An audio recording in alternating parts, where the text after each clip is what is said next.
Good afternoon, everyone. I hope the Zoom world and the physical world is listening. My name is Maria Cristina Montoya, and I teach with COIL since I met Haley in my classroom. So today, what we're going to listen to is to one of our alumna from 9 years ago, who learned so many things through COIL, who became fluent bilingual through COIL, who found a job, a love, a daughter, everything through COIL. We are going to listen from Haley first. Then we're going to listen from Paula Canvas, who was Haley's partner 9 years ago when I did my first COIL module with Universidad de Cartagena. And then in the second part of the presentation, we're going to listen from my partner from Universidad del Valle, my COIL partner right now, who is training his team over there of teaching assistants in COIL, and they are currently growing as well. So we're going to go to the past, to the present, and they're going to talk about the future. So let's start with Haley. Okay. So I only had 10 minutes to talk. It was really hard to condense everything down. So I tried my best. Do you want to advance the slides, or do you want me to come up there and do it? Do you want to come? Yes, I can do it. Okay. And you'll also be able to change the speaker view if you just click Let me see, what do I do here? I'm spinning? Nope, you're good there. I'm good? Yes. Okay. You should just be able to click and it's in advance. Okay, so first I'll give you just a little bit of background about who I am, and I wrote notes so that I didn't forget anything down, because like I said, I feel like there's a lot of important things to say. So I'll let you know who I am. My name is Haley Speziale. I was Haley Fallon when I was here in Oneonta. I grew up in upstate New York, so I'm from right outside of Albany, Rotterdam, New York, which is about an hour from here, depending on how fast you're driving. I come from a very small family, so this is my whole entire family in this picture. It's just me, my sisters, my parents, and my grandparents. We have recently added a few new people into our family, so one being my husband. I met him here in Oneonta. We graduated together in 2017. There he is over there. We can all look at him. So after I graduated from Oneonta, I moved down to New York City and I became a teacher. Started off as a kindergarten teacher, so that's me with like a third of my class right there at the Bronx Zoo. It was a very fun day. And then last year,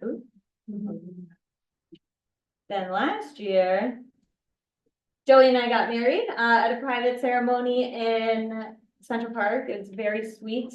And then most recently, 7 months ago in February, we welcomed our first daughter, who I had to make her pictures the biggest so that I could brag about her and show you all how cute she is.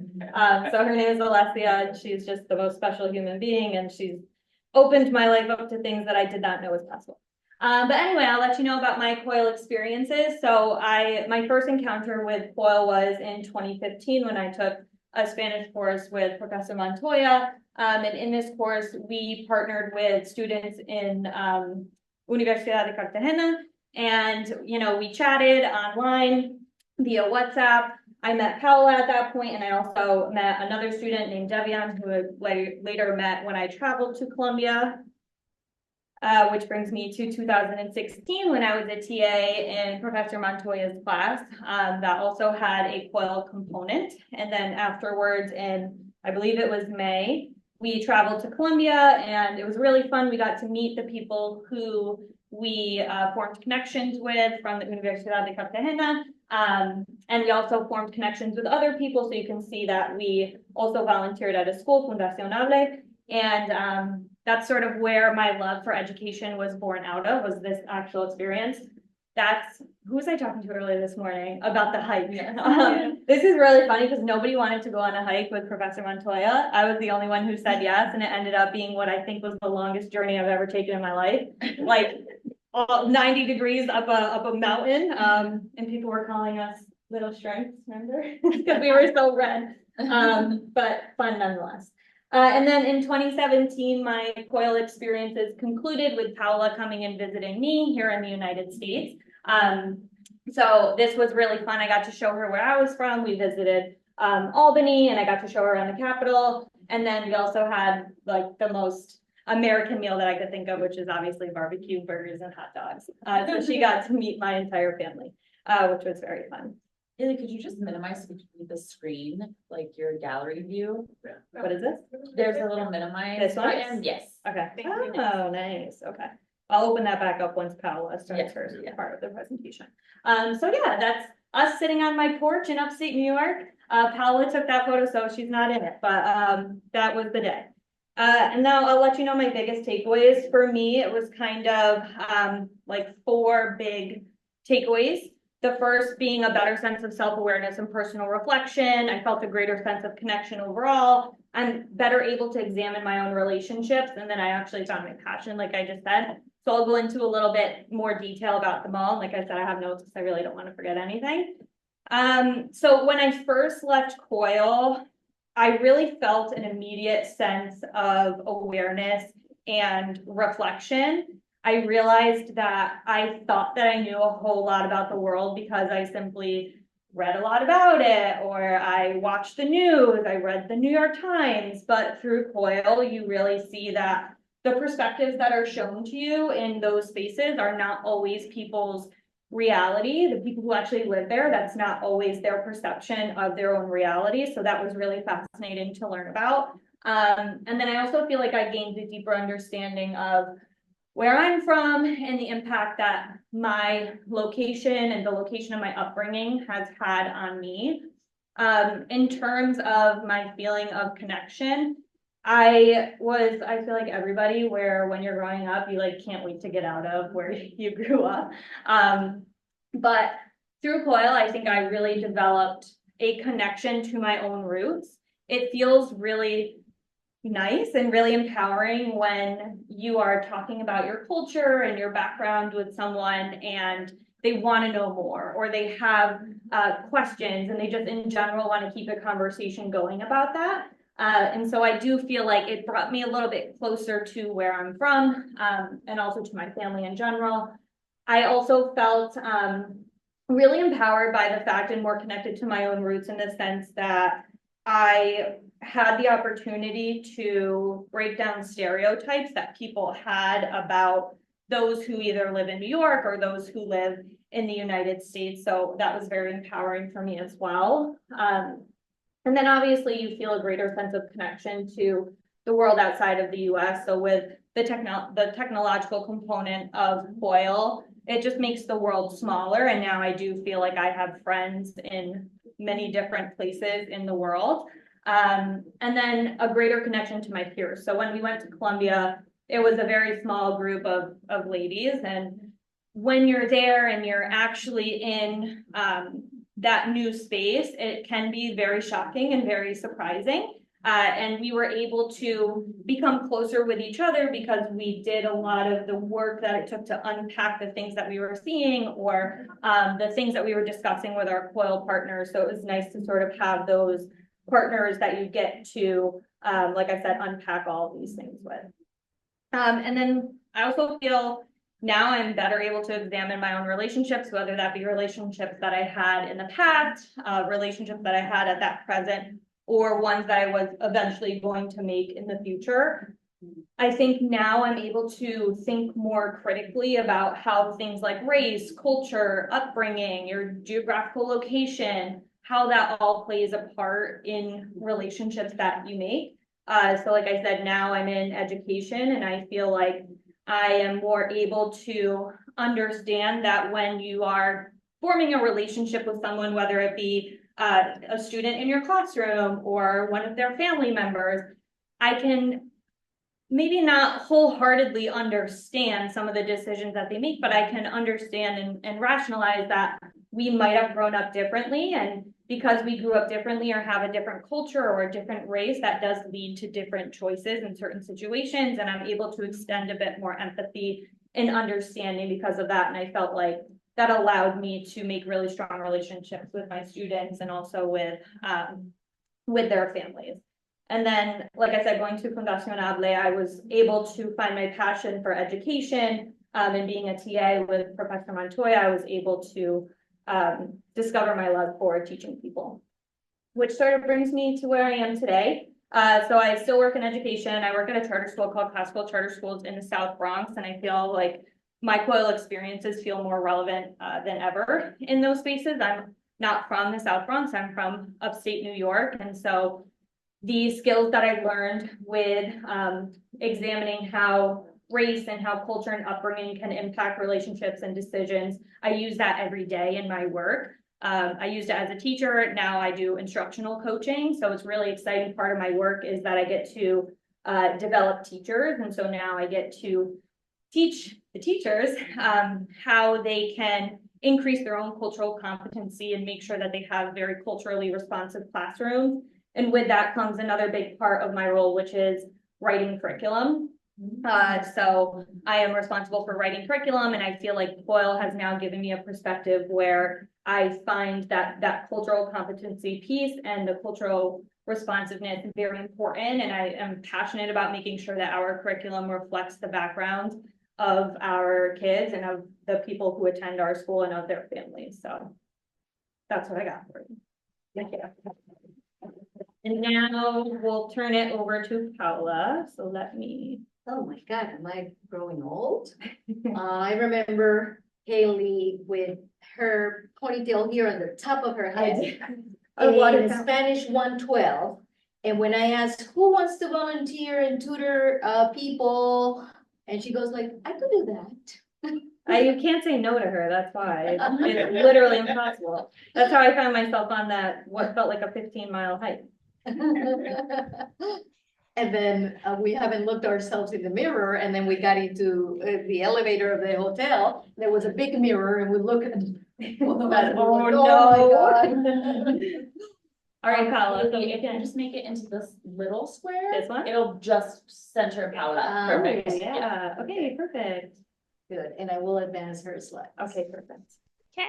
Do you hear me? Yes, Paula, go ahead. That's good. Okay, perfect. Hello, everybody. My name is Paula Covans, and I am originally from Cartagena, Colombia. I'm very delighted to be presenting for you today and to share a little bit of my experience with COIL, now 9 years after my participation, and hopefully I'll be able to demonstrate how this experience totally changed my perspective of the world and had a great impact on my personal life and professional as well, of course. Profe, could you go to the next slide, please? So yeah. First of all, I joined the COIL community in 2015. I was in my 4th year of law at the University of Cartagena in Colombia, and I enrolled into this elective course called Introduction to American Studies, in which we learned about history, politics, and culture of the United States. And my English at the time was certainly not very good, very basic. So I was quite surprised to find out that on the very first day of class, that this course was entirely taught in English and by an American teacher. And what can I say? I mean, you think you know a little bit of English, and then you are in direct contact with a native speaker, and then you just get humbled and you notice you know nothing. So during that class, I got less than 10% of what the teacher was explaining. So I left the classroom completely disappointed in my English skills. And I'm considering removing that course out of my, from my curriculum, because I was convinced I was going to fail it. But luckily I didn't, because this course was my door to COIL. And yeah, that's how my journey started with this program. Could you go to the next slide, Profe? So at the beginning of the semester, I was paired up with this student from Onionta, and despite the big language barrier, we managed to communicate with each other. And for a few months, we shared, glimpses of our life as students in Colombia and the States. And it was mostly via WhatsApp, via video call, or by completing these activities that our COIL instructors had prepared for us. And what can I say is the cultural experience was so enriching, and it was so much fun that at the end of the semester, I had no doubt I wanted to stay involved and And this is how during the 2016 and 2017, encouraged by Professor Montoya, I participated in a few online conferences, and I supported some of the new COIL participants at my university. So it was through these experiences that I met Erika and Haley, which just presented a few minutes ago.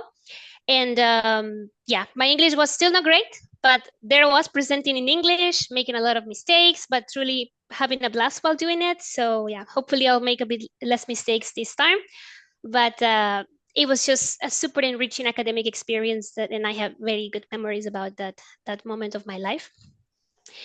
And it was in 2016 when my COIL friends and I could finally meet face to face. And I not only met the students, but I met some of the professors who wanted to implement COIL in Colombia. And this was a fantastic opportunity to, get to know and connect with other people that share the same passion that I had for cultural exchange. And these are some of the pictures from their visit in some of the campuses of my university and in some of the it's the biggest, how do you say, the most famous spots of Cartagena, which is like a big castle, Castillo de San Felipe. And yeah, there's another picture, profe, in the next slide. So this was I think 2 visits, one from the students, and then the second one was only with teachers, but then I had the time to host them a few times in my city. And then after hosting them a few times, it was my turn to go to the US. And that's an experience that I will never forget. It was my first time outside of Colombia, and I could have not been happier. I visited the campus in Oneonta. I discovered a little bit of upstate New York, and I had my first, and so far still my own, my only, American barbecue at Haley's house. And Professor Montoya and Will and Haley and Dr. Larson at the Office of International Education, they could have not been better host. I simply had a blast, and it was a very nice experience as well. Yep, these are some of the pictures in Albany with Haley and her now husband. Congratulations again. And this was also, we visited Cooperstown with Will and his family, and with Felicia, also another student that participated in COIL back then. And she's now a teacher in Brooklyn. Oh, okay, that's nice, good to know. This was at Haley's home. This is indeed, I took the picture, but this is one of my favorite memories with this barbecue. They gave me such a warm welcome, and I will always be grateful for that. And yeah, so participating in COIL was a very life-changing experience for me. And in this slide, I really try to summarize the main takeaways for me. First of all, besides being my first real exposure to daily life English, and of course its positive impact in my language skills, COIL also gave me my first encounter with a foreign culture, with a different territory, with a different climate, with a different cuisine, which I found very fascinating after my first 21 years, the 21 years of my life of barely having contact with foreigners.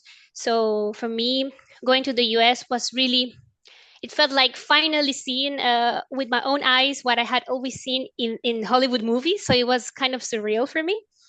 And yeah, so this experience also made me aware of our similarities as human beings. And it's true, once my COIL partner and I found a way to communicate, we just realized that despite speaking different languages and despite living in different countries, we were both broke students. We were trying to find our way in the world, discovering our interest in life. And we both have, of course, very loud but very, very loving family members that sometimes interrupted our video calls. So we were not that different after all. Of course, another very important takeaway of COIL for me was having an insight into a different reality from the Colombian, I mean. And this just broadened my perspective on life. Not only did it help me to learn about another culture, but it also helped me to learn about my own culture, to be able to share it with someone else that was very interested to learn. And this fostered in me a deeper appreciation for my upbringing in Colombia, and it made me realize how lucky I was to have been raised in such a rich and diverse country, and that I could show it to someone else. That was a very nice part of it. COIL also made me discover, this is for me one of the most important ones, that it made me discover my passion for exploring other cultures and languages. And it showed me that, this direct cultural exchange is the best and fastest way to learn. At first, I thought this interest and curiosity for cultural exchanges, I thought that was normal. I thought everybody had it, but then I noticed that I just enjoyed it way more than any other people. I mean, like the other people I knew, and I will be forever grateful with COIL for showing me that, because it helped me to get to know myself better. And this was crucial because being aware of my interests and my passions influenced the decisions I made later in life.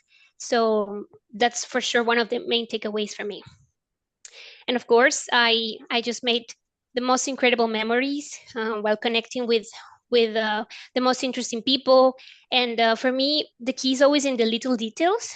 I still remember the first apple pie I had at Haley's house with ice cream, and her father gave me just another portion because I love food. And I think I probably look this very weird, very happy Colombian girl, enjoying everything, wanting to try everything. And I remember as well, trying my first blueberry at the wheels. I had never tried blueberries in my whole life, and that I would always remember. Also, breathing this fresh air on the hill behind Professor Montoya house. This was just like fantastic. I will always, I will cherish these memories forever, for sure. So, and then, Profe, the next one. So what happened after COIL in 2017, when COIL was officially over, I embarked on a new adventure in Belgium. And I already knew I wanted to continue learning. And so the first thing I did when I moved to Belgium was looking for Dutch-speaking partners that that wanted to learn Spanish, so we could help each other. And it was basically my own mini COIL experience to immerse myself in the local language and the culture of Belgium, at least this part of Belgium, because in Belgium they have 3 official languages. But yeah, I did the same. I did my mini COIL just as I had learned with the official COIL 2 years before. And after 7 years in the country now, I can say that it totally worked out again. So, and then, yeah, I met my husband, actually. I would say it was like one of those collateral effects of COIL, because with these blues, oh, COIL is over, what am I going to do?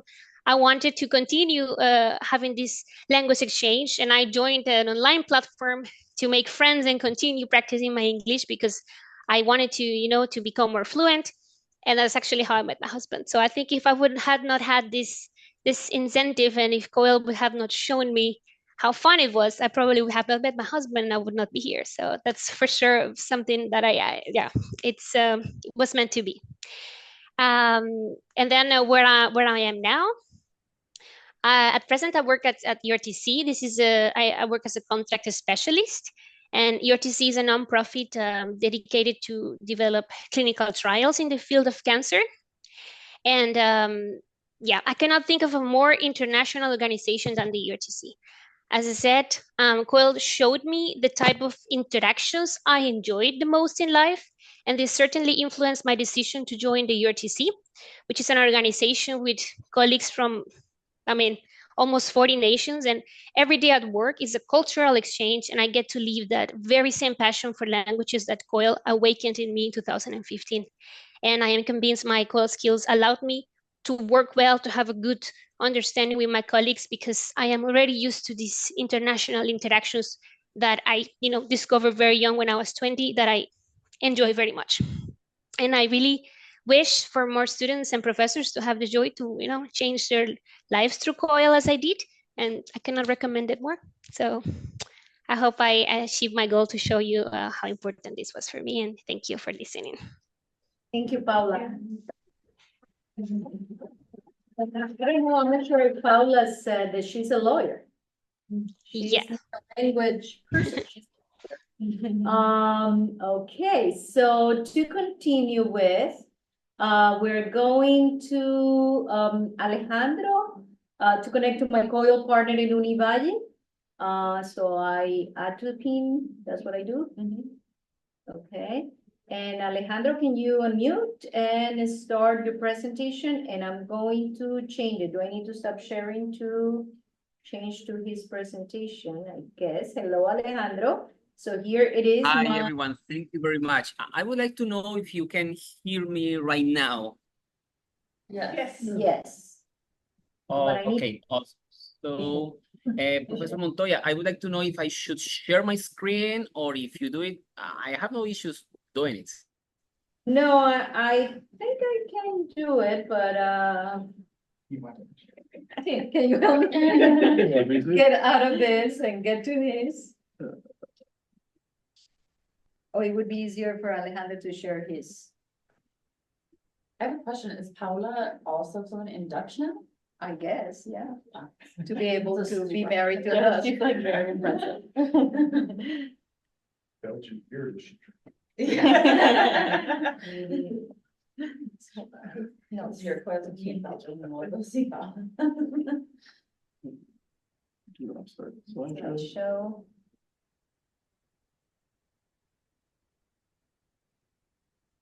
So should I ask Alejandro to? No, we should be able to just go. Okay, Alejandro, do you see it now? Yes, I'm seeing on your screen, but on my Zoom screen, the slides do not appear on my screen. So I don't know. I mean, I'm seeing the screens on your screen, but I mean, no, I'm seeing my slides on your screen. Stop sharing when I change it.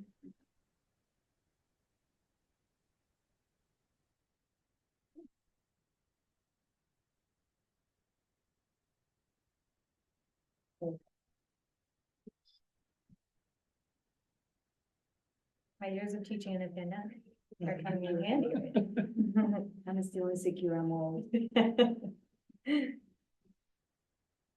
Okay, that should be better. Okay, and then. Yep, and when he starts talking, it should highlight him. Okay, I'm gonna unpin.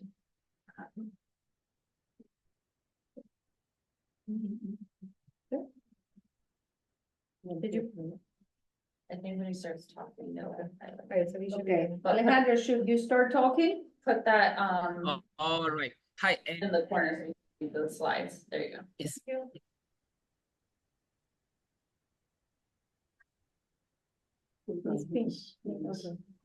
Got his picture and then do the. Sorry, Professor Montoya. I have issues trying to listen to you, but it is more about the volume of the sound.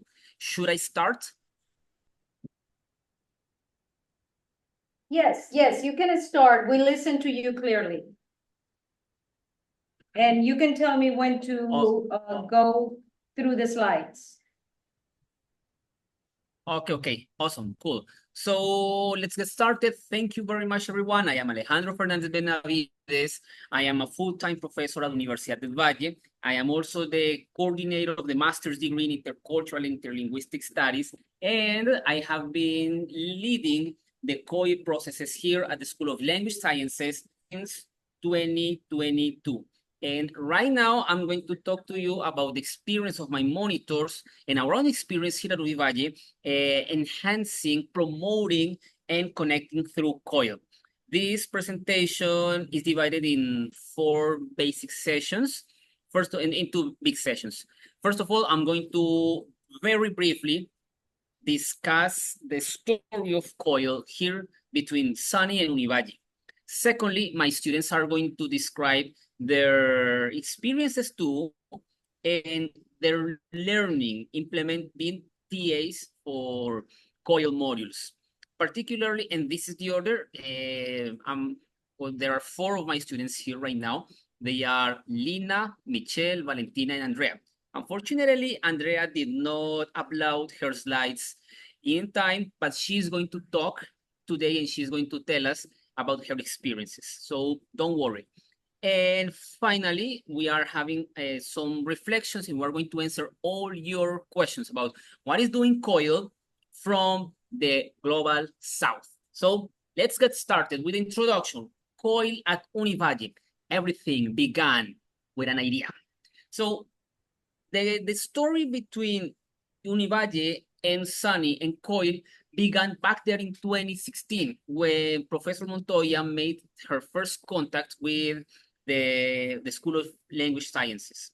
After that, in 2018, Professor Luis Benavides and Professor Elizabeth Núñez started working very hard in order to achieve the first travel, the first journey from Univalle students to SUNY Oneonta. Unfortunately, only Professor Elizabeth Núñez was able to travel because Professor Benavides was suffering a serious health issue.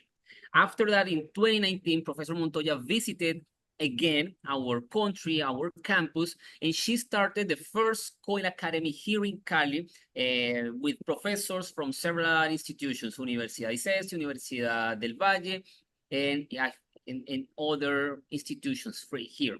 And in 2020, there was a first interprogram attempt between the BA in History here at Univalle, a course from English for general academic purposes, and the MA of History with Professor Will had this module with some students from history. Unfortunately, and due to the situation that we all know that happened during 2020, the module could not be finished. However, and I'm going to tell you more about this, this idea is going to be taken again for next year. Well, now in 2021, there was a new team training and I was part of that new team. And since that year, I accepted to take the challenge to take the torch and keep lighting the fire of COIL here at Univalle. Therefore, one of the results is that after receiving my training with Professor Montoya, I started developing COIL modules. And I also started the second COIL Academy here at Univalle and its consolidation. During the year 2022, we achieved 3 COIL modules between Univalle and SUNY, and I could train 4 part-time professors here at Univalle. 4 of those teachers who are not full-time, but who are eager to perform COIL. That was like the big achievement in 2022. Now, in 2023, the stakes were higher because we were able to expand COIL. I mean, we started by giving by conforming a new team with me as the initial coordinator, and then we consolidated it with some experiences. But for 2023, we were able to join a group of students, monitors who worked with me during the second half of 2023. And additionally, we achieved between 2023 and 2024, we have been able to develop 16 COIL modules between undergraduates and graduate programs with 6 universities, 2 schools, and 3 countries and 3 networks. Particularly, the universities we have been doing COIL with are the ones that you can see here. Of course, SUNY Oneonta, Ithaca College, Université de Perpignan, because we also had experience with one of the French professors here at the university last year, and she performed a COIL module with students from her French class. We also had experience with the Texas Christian University last year, the University of Notre Dame this year, and another Colombian university. We have had basically connections, and we have developed modules with people with universities from the US, of course, Colombia, and we had one experience with Australia last year. And particularly this year, we were able to develop also a module. It was our first module between a Colombian and an American school. That's part of the achievements that we had. And particularly for next year, and in fact, right now, we are also working in a bigger expansion of COIL at our university. And here is the part of the proposal that we have for next year. First of all, research improvements by the inclusion of new COIL TAs for next semester, teachers training. Because right now, in fact, yesterday, I was able to establish and the consolidation to, well, maybe not the consolidation, but to establish a cooperative relationship with other 3 academic institutions from Cali to train them in COIL. In fact, right now, I'm going to expand our COIL Academy to institutions out of Univalle. And Colegio Americano, which is a high school in Cali, Centro Cultural Colombo Americano, which is a language and cultural institute of English, and the National School of Sports have decided to join this initiative, and we are going to start a series of 5 COIL workshops, face-to-face workshops, for free, offered by our master's degree in order to train in COIL. This semester is going to be the first part of a bigger project and plan, which aims to train COIL teachers, and in the future, in the long term, COIL trainers too. So that's part of the proposal, and particularly another university, which is Universidad Santiago de Cali, and also another bilingual school, which is Colegio Anglo-Americano, have also showed certain interest. Additionally, we have been able to, will you please, previous slide. There is also a proposal which was manifested from the School of History here to take back a COIL course of North American history for next semester. I'm designing the course, and we are working hand by hand with the Department of History here at Universidad del Valle. And I'm also trying to expand it to other areas of history, such as National Socialism. Additionally, we are planning to establish a COIL Academy for local institutions and additional international contacts. Well, the screen, the slide that you are seeing right now is part of the proof of evidence of the work we have been doing here at Univalle, and this video was recorded in 2023. And right now, I think that my students are going to talk. So I would like to introduce to you Lina Nieva, who is one of the TAs who have been working with us since 2023. Lina, go on. Hello everyone, my name is Lina Nieva. I have worked as COIL Projects Monitor since 2023. Then I would like to tell you about my past experience between SUNY, Oneonta, and Universidad del Valle. In this module participating 21 students from SUNY Oneonta involved in the course for Dragons, addressed by the Professor Maria Cristina, and 19 students from Universidad del Valle. In the course English for General and Academic Purposes, number 3, addressed by the Professor Olga Fanasio. In both cases, participated students from different majors: engineering, design, business administration, and other students that have undecided majors yet. To give more context about the subject, please could pass to the move to the next slide, please. Yes, Lina. In this project, we focused on the subject renewable energies.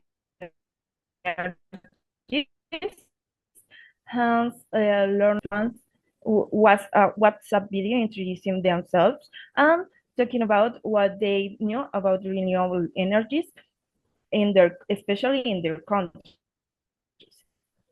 The second one was a preserved, but this activity only the students of University carried out because the professor have research focus on this topic, and this preserving help us to investigate how this kind of projects help the students to develop their skills in terms of intercultural communicative abilities.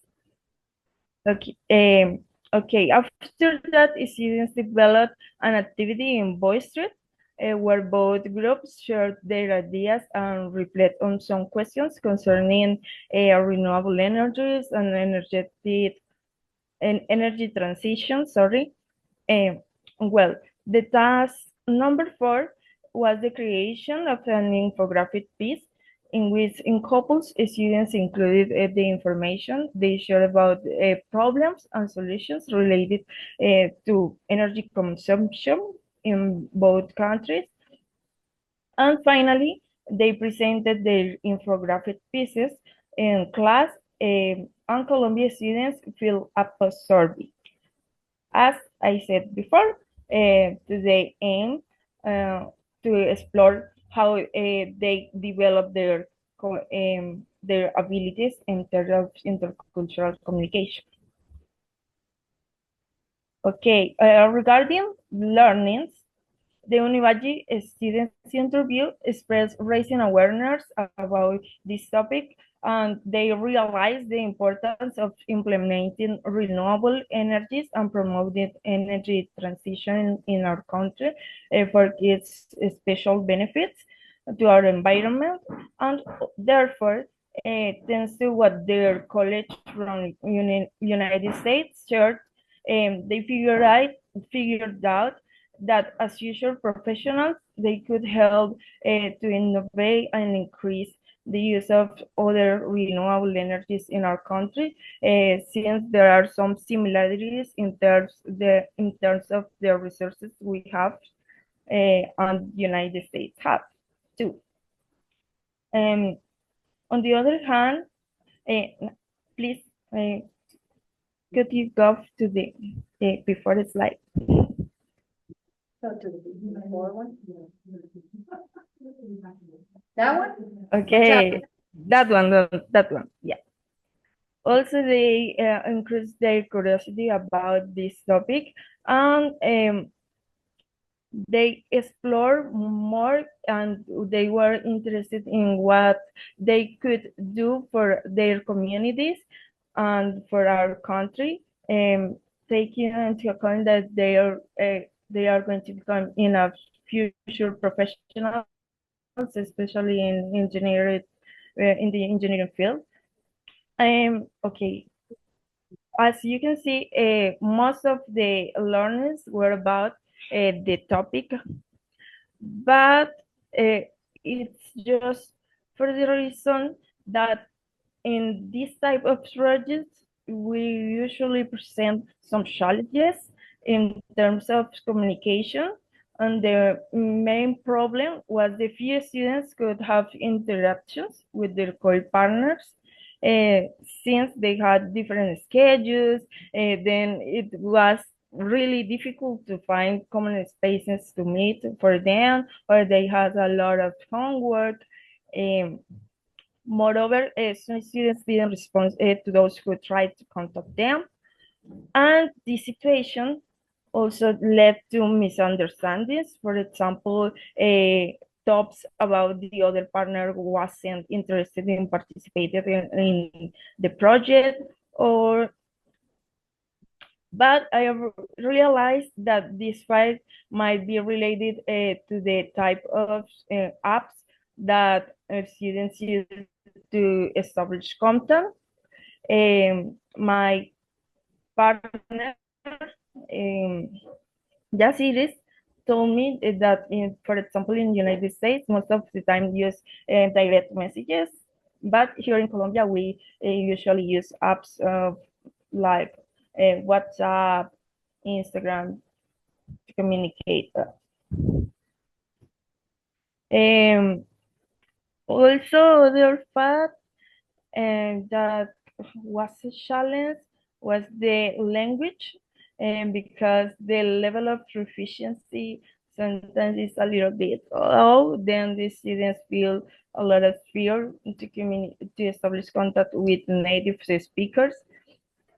And in terms of intrinsic factors, We found the lack of interest for some participants due to they were able to call off the subjects, and this aspect also affected the process of grouping participants. Consequently, students have to reestablish contact with another person, and we should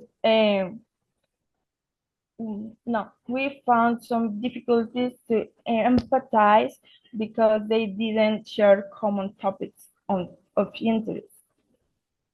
There were also differences in time management due to breaks for particular celebrations in each country,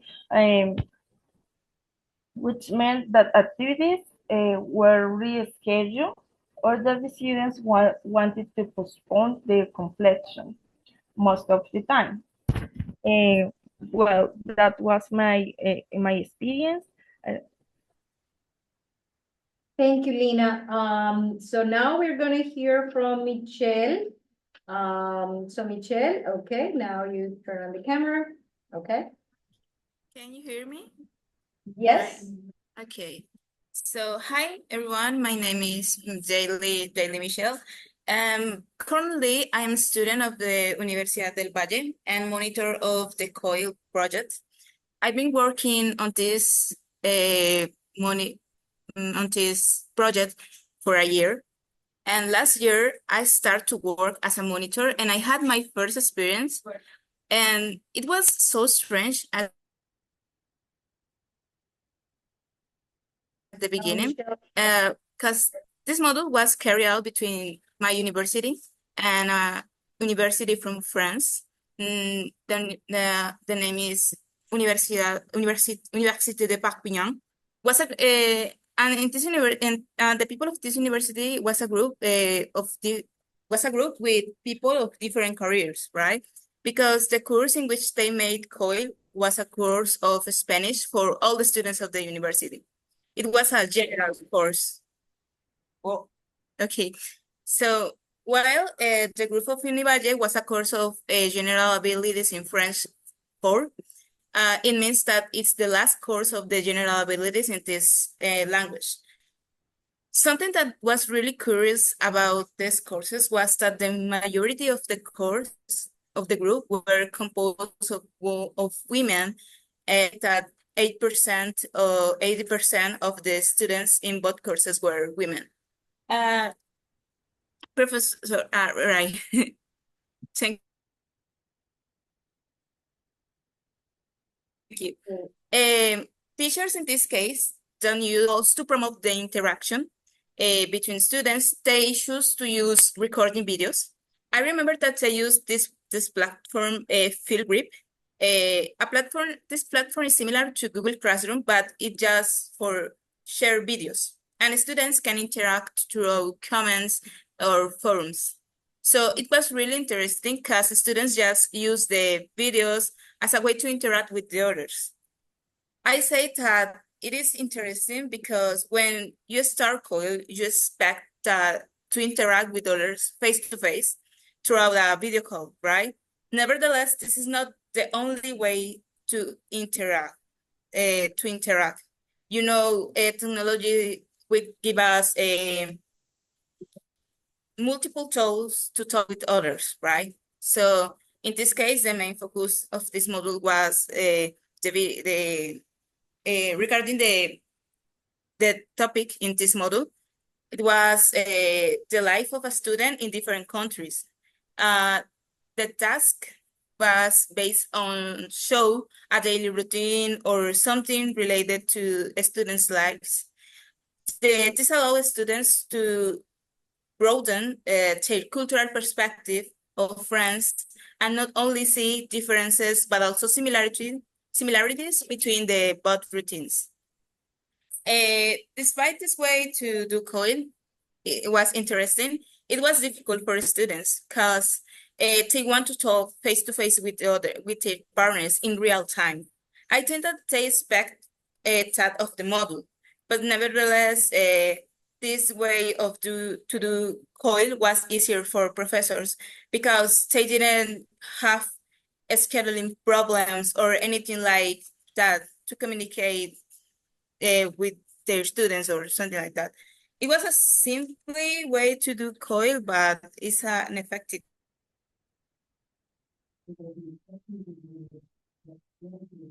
Thank you, Michelle.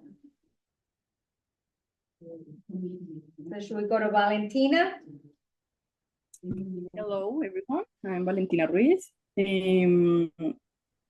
I am 25 years old. I'm in last semester of foreign language degree.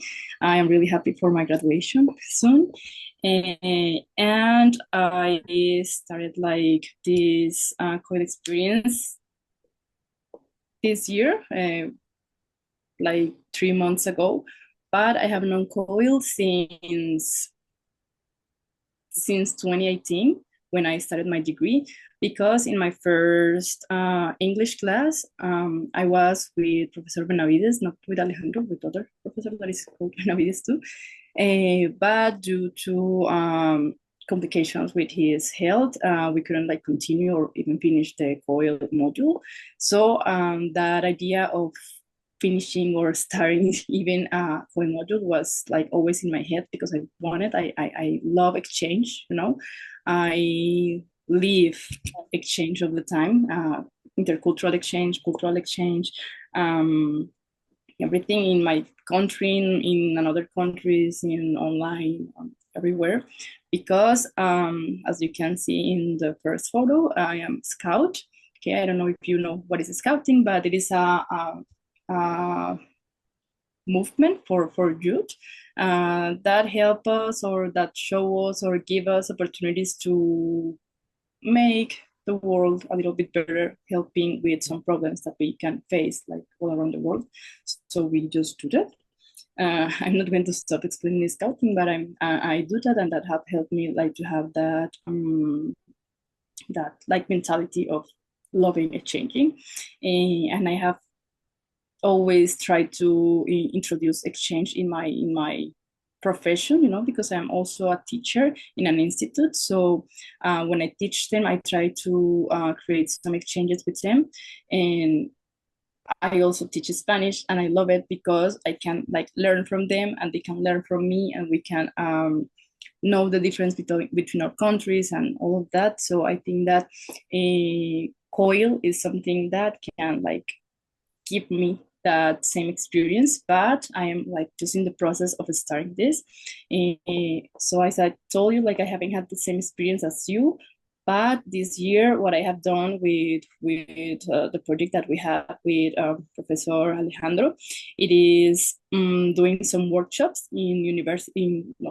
for school teachers, like in the image, and we explain them how is the methodology, how it works, what is it. And so it is like really, really nice. And some challenges that I have like noticed, it is that we need to, I mean, at least in this case, is to convince them that COIL will give them like a great opportunity to exchange, to learn, to impact their lives and their students' life. So that will be maybe a huge challenge, because maybe they cannot like, they can think like, I can do different things, or this is too much for me as a teacher, or too much to learn, and I prefer to continue doing the same all the time. So that's the hard thing.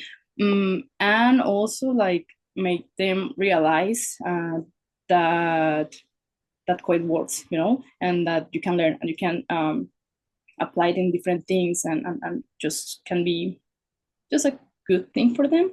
And some of the expectations that I would have is that as Spanish teacher, because I teach Spanish to foreigners, not to Colombian people, I teach Spanish to foreigners.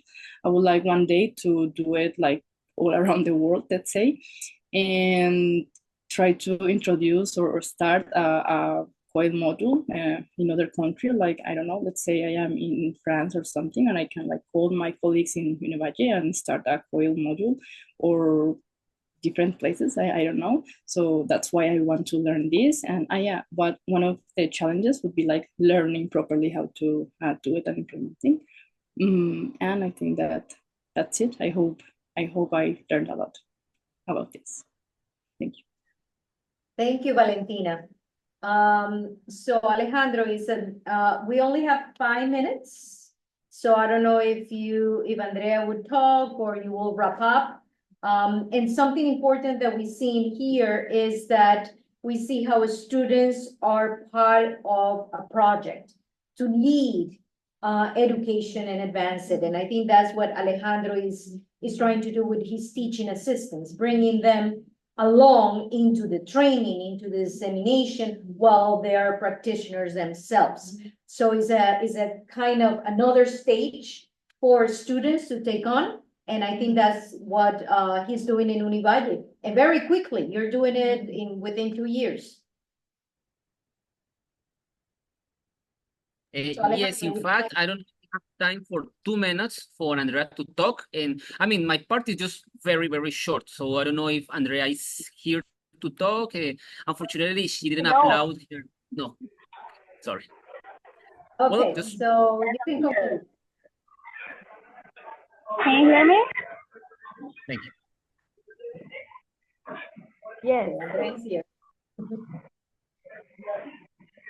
Okay, I'm not sure. Good afternoon. First of all, I would like to share with you my experience as a COIL monitor. I'm not sure if my connection is very good, so I'm not going to turn out my camera. Okay, so I'd like to share super fast that I worked as a monitor with one university. I mean, it is like a difference between. It's a difference from the other modules because the module were here in Colombia. I mean, the University in Valle and the University in Seva University. So I would like to highlight the advantages of this module because we don't have time. I would say that in terms of linguistics, some students reported that they improved in terms of pronunciation, grammar, vocabulary, but also they didn't stop there. They went beyond, because they reported that the intercultural competence increased too much, because even also the universities were located here in Colombia, they could learn about different customs, about different food, different thoughts from Tuluá, where located the other university, Seva University. So yeah, I would like to highlight that because we don't have time. Sorry, Alejandro. Sorry, Professor Montoya. Yeah, maybe some challenges that my COIL partners they already mentioned. The communications, the schedules, because also as I already said, both universities are located here in Colombia. The schedules are different because the students from Univalle they came from different majors, engineering, chemistry. In contrast, the students from Usera, they were enrolled to the language teaching major, right? So it was difficult a little bit because of the schedules and the communication. Gracias, Andrea. Thank you, Andrea. I think the important thing to highlight in Andrea's is that she did the COIL regionally, like doing it to SUNYs, for example, here. She did it 2 satellite campuses in Univalle, and that is intercultural exchange rather than international. So they're trying different things over there. So Alejandro, your last thoughts to conclude, because we need to finish now.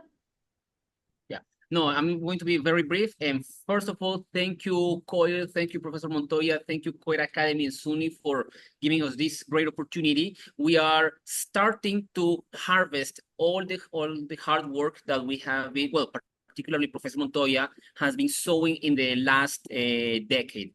Number 2, we are open, we are able, and we are more than eager to continue working with international institutions. We have the experience, we have the infrastructure, and we have the skills and the team. So if you have any ideas, if you want to do it, please contact us. Here we are open to give us that support, and we also have the support of all the infrastructure of the master's degree in intercultural and interlinguistic studies. So you can count on us.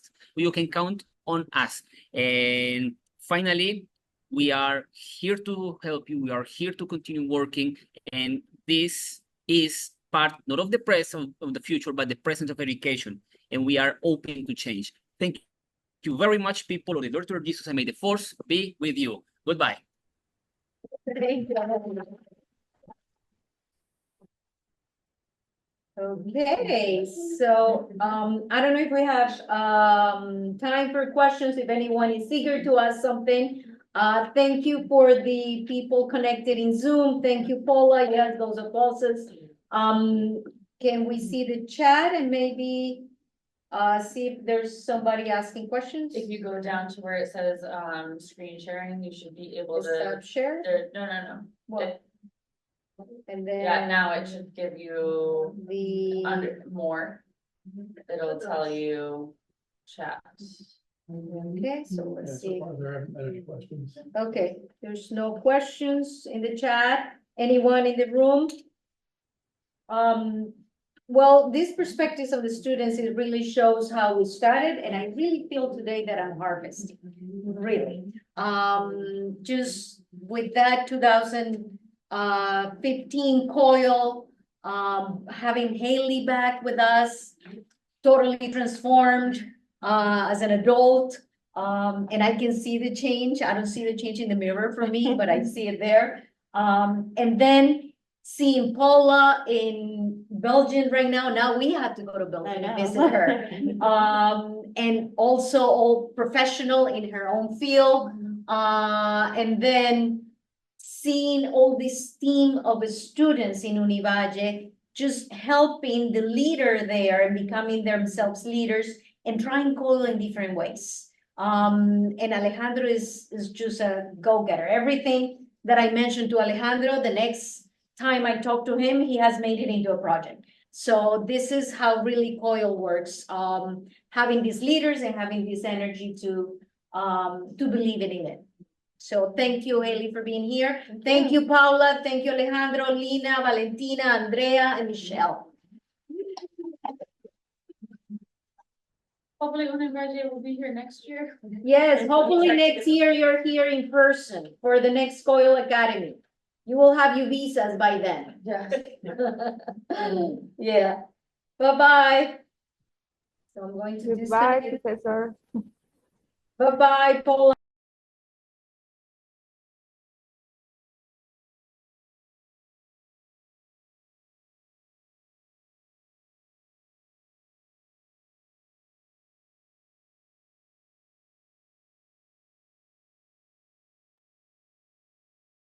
All right. Hi, everyone. Welcome to our final session of the day. After this, we will have some concluding remarks and we'll wrap up the day on a separate set of links. But I'm really excited to welcome you to this presentation on creating interdisciplinary connections in COIL projects. My name is Rachel Fest, and I'm a specialist in pedagogy here at SUNY Oneonta, and also recently stepping into the role of COIL coordinator, working with a team of great and passionate folks here.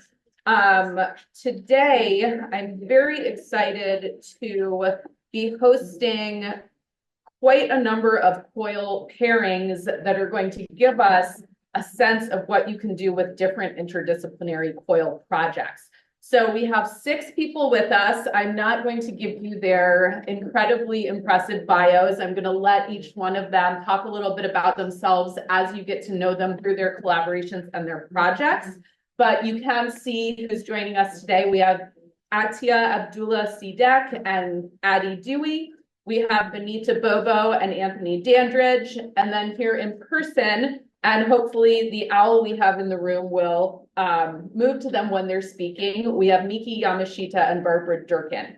So each one of them is going to talk for about 7 minutes, not too long, about their COIL collaboration. They're going to have a focus on the interdisciplinary elements. And then we're going to have a roundtable discussion with a Q&A. And I do have some questions with me, but we also are definitely going to have time for and want to hear your questions in the audience. So we have some folks in the room here, and then we also have folks joining us online, and we'll try to be good about, moving between the chat and the in-person space.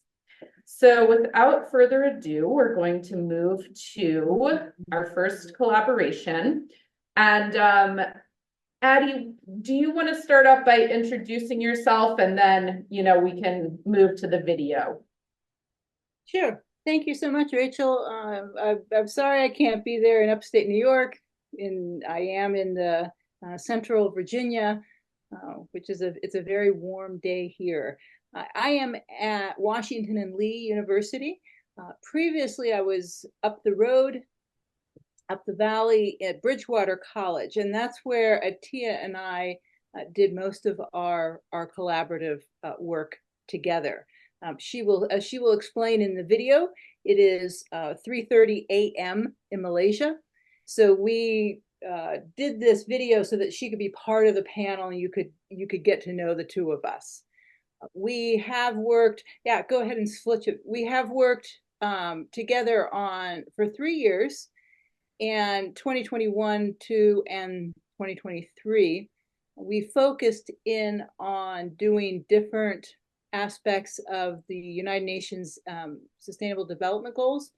And you can see there each year we highlighted a different goal. We each used the same class. For me, it was a leadership development seminar that attracted all years. And for Atia, it was a first year class for sustainable development issues, principles, and practices. So some of this will be addressed now in our video. And so I turn it over to that. Okay, great. Let me get us started here.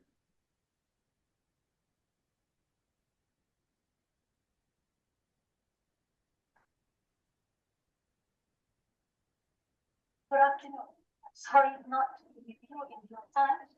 I think you understand. So, Rachel, it doesn't sound like the sound is optimized. Okay, I was just about to ask. So you can't hear it online? No, you can't.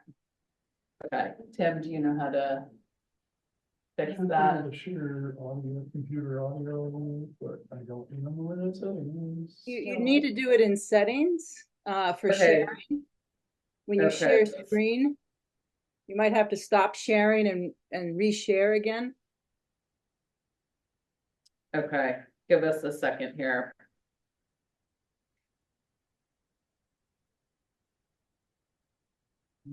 I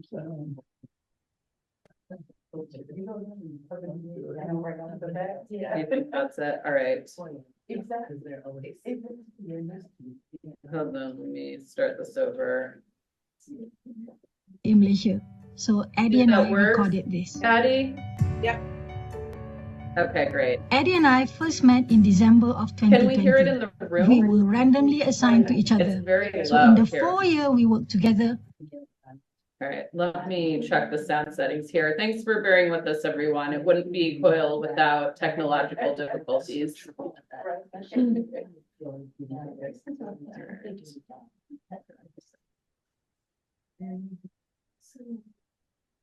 Should I put it on a different mic? Like you can't really hear it. I would just turn up the computers. I think I have them up as far as they will go. Let me look down here. All right, here's another setting. Okay. All right, let's give that a try. So if I could get, we'll try to listen to this in the room. Good afternoon. I'm sorry not to be with you in real time, but I think you'll understand that it is 3:30 in the morning here in Malaysia. So Addie and I recorded this. Addie and I first met in December of 2020. We were randomly assigned to each other. So in the 4 year we worked together, we learned the key lesson: relax, connect, and collaborate. So we'll begin with relax. It's so often that we put an important focus on the students learning to relax and enjoy the experience. Atia and I believe it needs to start with the faculty. As an introvert, I was quite nervous about corresponding with new people. So it was evidence that we come from a different world.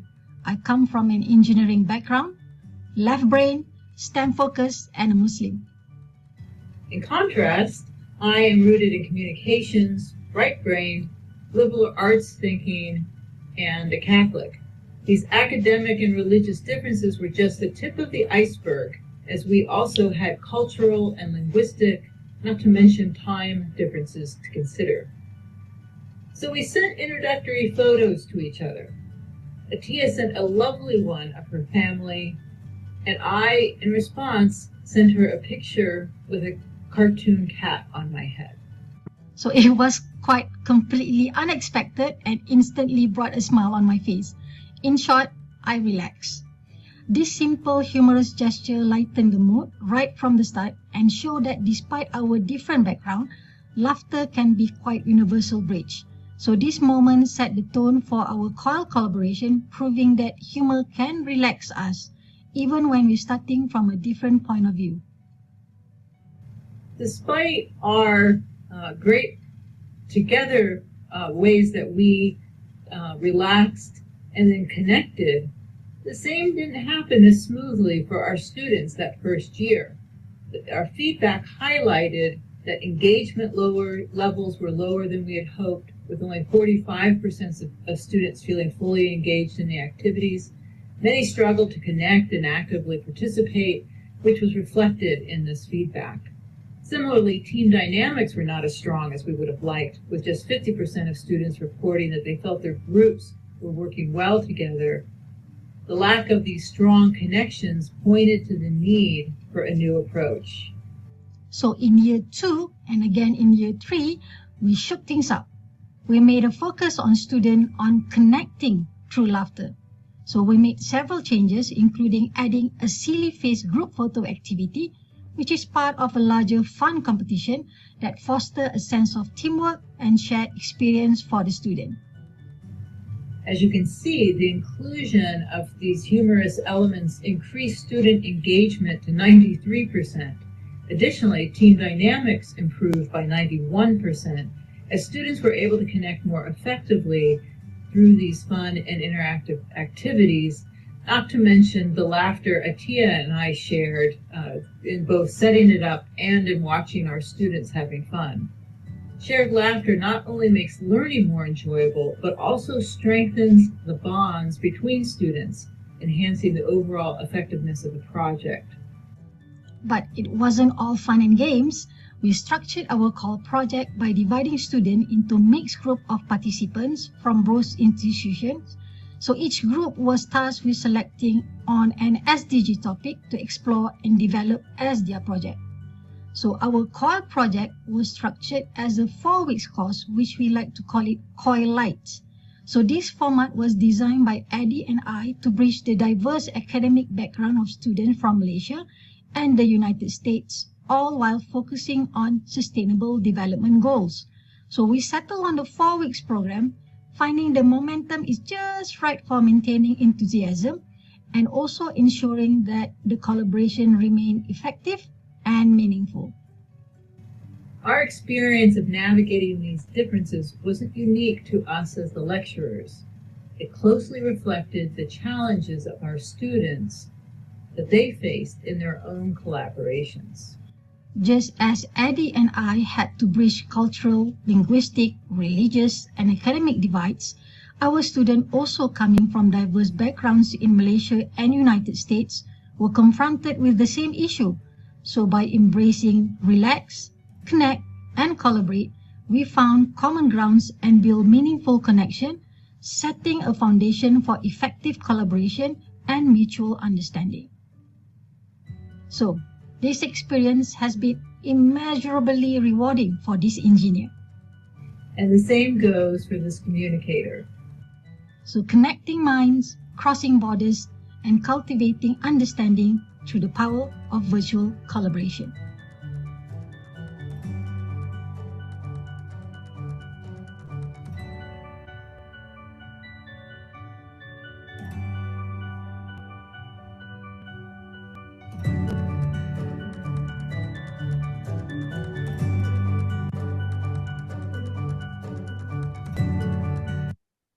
All right, great. Thank you so much. That's such a wonderful video that you prepared for us specifically. Thank you so much for doing that, Addie, and please pass that on to your partner for whom it is quite late or early, depending on your viewpoint.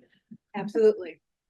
And I think if you haven't already, you might send that video to Hope. It seems like exactly the kind of thing she would love to use in her COIL coordinator and COIL faculty support materials. So I'll tell her that you made just a really great video introducing your collaboration.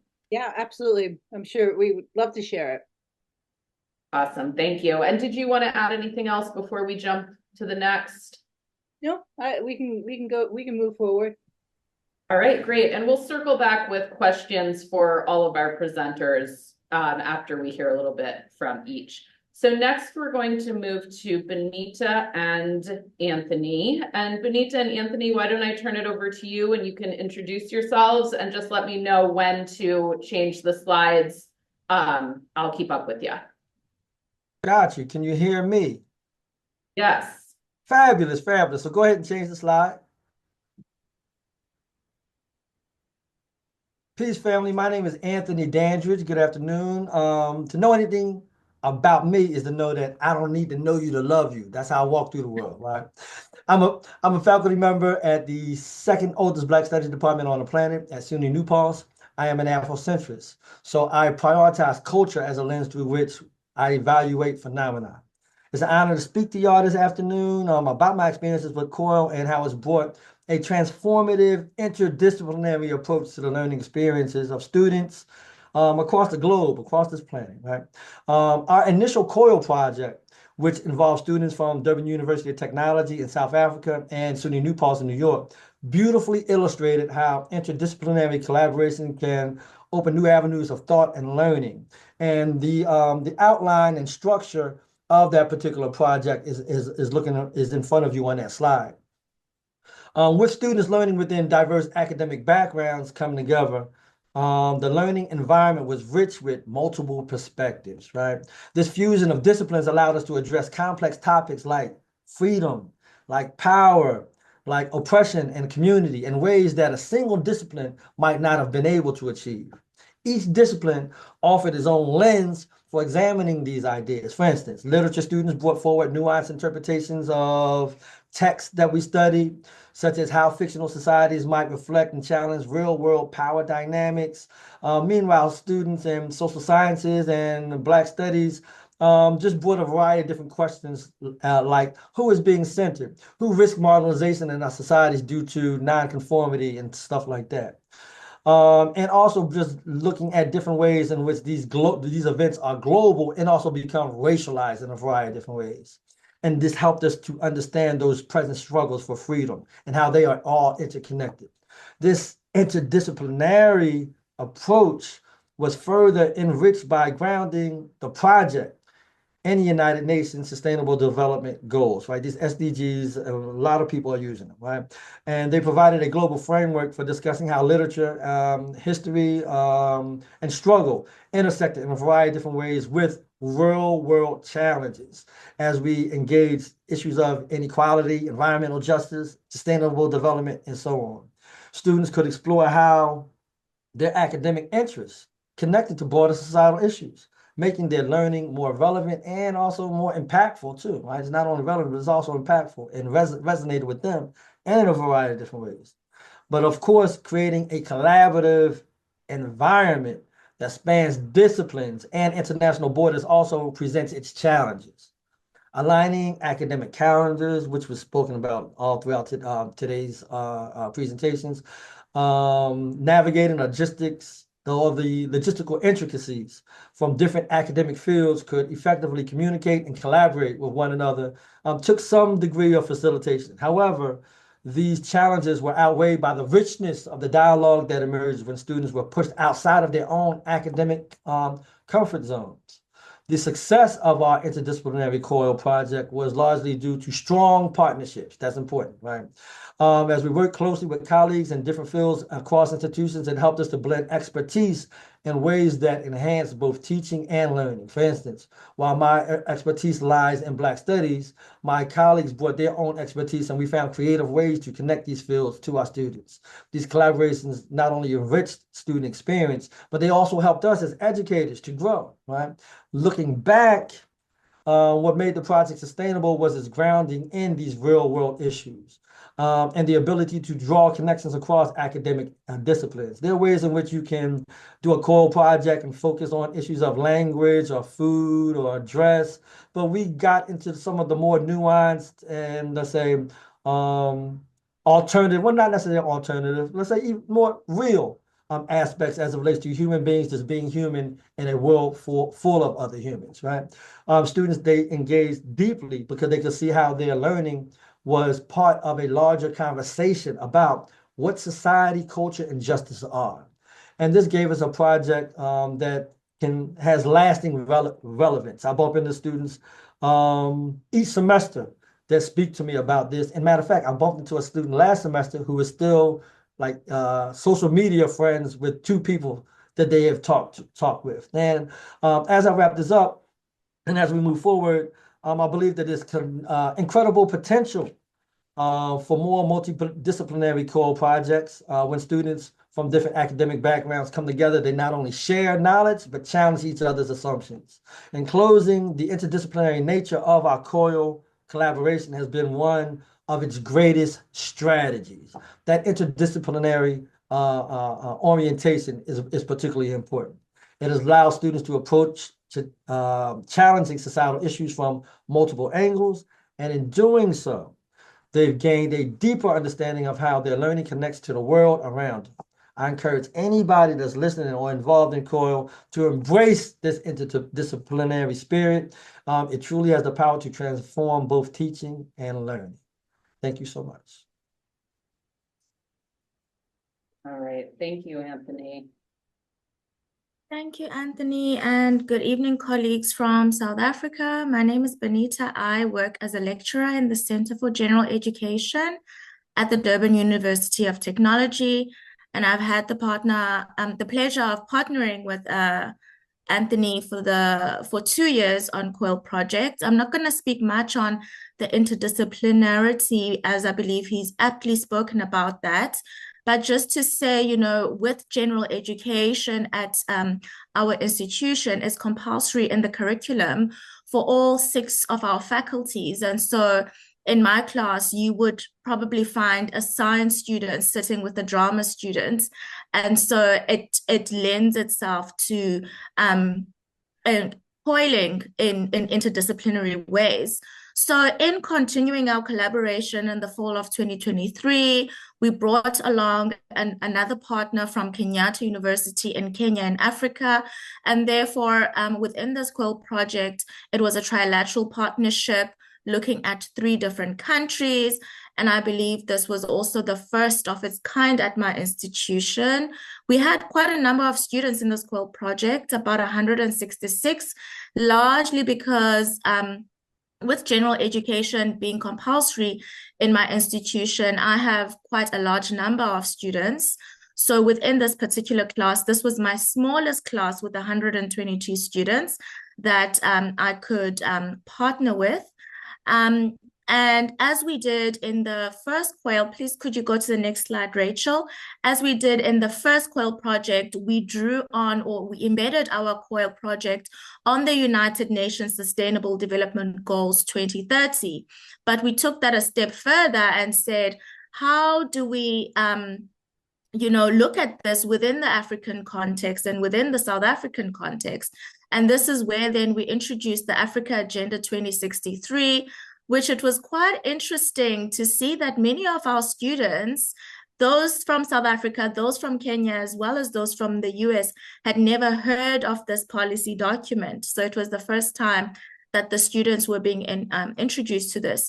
Also, what we did in this project is that we drew on asset-based community-led development, known as ABCD for short, which is a strategic framework that, gets students thinking about what role do they have to play in the shaping of society, in looking at who is marginalized, who risks, who's not centered due to social injustice that, you know, is a worldwide phenomenon.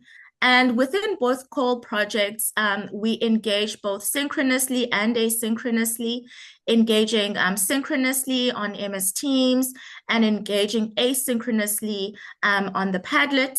And within this particular second project, the student teams involved students from DUT, students from Kenya, as well as students from the state of New York, which then, you know, lended itself into a very rich and robust discussion, also based on the different, you know, geographical boundaries. Thanks, Rachel. I think that's it from my side. Perfect. Thank you so much. So our next team is here with us in person, and I'm actually going to just ask Barbara and Miki, you can come up and, you know, do your own slides. You don't want to? There's only 2 slides, and we're gonna introduce ourselves. You can flip to the second slide, and then there we are. All right, sounds good. You know what happens with technology? If I touch it, it dies. Okay, let's see. That's why we go asynchronous. All right. Let's see. Okay, so Barbara and Miki, would you like to introduce yourselves, and I'll stay with your slides. Partially it would make the owls stay on you, but why don't you go ahead and get started? So I'm Barbara Durkin. I'm Associate Professor of Management at SUNY Oneonta. I teach organizational behavior. I need to remember to speak more slowly. I teach organizational behavior, and I'm an attorney as well, but the course that we worked with is really based on my experience in human resource management, and we'll talk a little bit about that in a minute. Okay, my name is Miki Yamashita from Japan. I teach intercultural communication and then leadership studies and then English and in fact global faculty. Sorry. And then my research interest is transformative learning, and then also service learning, and then also we're using a COIL, and then also using a form of living library, human libraries. Yes. And my focus in research is on the future of work. And so it encompasses human resource management and encompasses strategic management. But in this particular situation, we actually used my human resource management class, and then we used Miki's intercultural communication class. See, it was easy for you. So we were really lucky that for the most part, they were about the same size. I could have picked my organizational behavior class, but I teach 2 sections, and it would have been really hard to manipulate. And also because Miki's class is only tiny, right? 10, 12. And I had a roughly about the same amount. We were able to match students, and we thought that was really important because we wanted some form of accountability with the students to each other. So we first met during the SUNY COIL Universal Design course. And the background was really helpful for us because they had us fill out a set of questions. And so we had originally looked at the Norwegian partnership, and no one wanted to be with us from Norway. So we partnered with each other, which worked out fabulously. So we worked our way through the COIL Center program, and along the way realized that we had some things in common. I have an interest in leadership studies. I have an interest in intercultural communication. And because of Miki's background, it was similar. We each have had work experience. I've been a human resource director. And so, and you've done consulting in your area. So we found that there was so much in common. So we were able to share that with our students, that even though we appear to be different in terms of backgrounds, we were similar. So using that questionnaire from COIL was really helpful for us as an icebreaker. And then what we ended up doing was developing the COIL program. based on Goethe Hofstadter's cultural dimensions, which we now realize has been superseded by other literature, but it was a great framework for us. So if you're not familiar with Hofstadter, we're talking about individualism like the United States and collectivism like in Japan. Uncertainty avoidance, power distance. You know, in the United States, I can call my boss by his first name. In other cultures, that's not the case. Masculinity, femininity. So we had all those elements. And what we did was we said to the students, we want you to look at those elements in terms of, at first, recruitment. And so we were like, great, we'll talk about recruitment and selection. How do you interview? And we shocked our students with some cultural things. And then we realized it was too narrow. And so we expanded it to business practices. So one of the things that we found was really important was to be flexible. And we met every Thursday night at 7:30 because it worked with Miki's time and I'm out of class at the same time. But we found having that weekly meeting was and scheduled in teams. So that it was kind of there and called, in there. So the first part was to have the original project in recruitment. We moved to business practices. We agreed that our students would communicate in English, but that caused some issues because not all of Miki's students speak English well. So do you want to just mention how we decided to make the adjustment to let them change the modality with us? Okay, well, I had 9 students, and then out of 9, the half of them were international students, and then one of them was the she was Chinese, but her English and Japanese level is very low, like the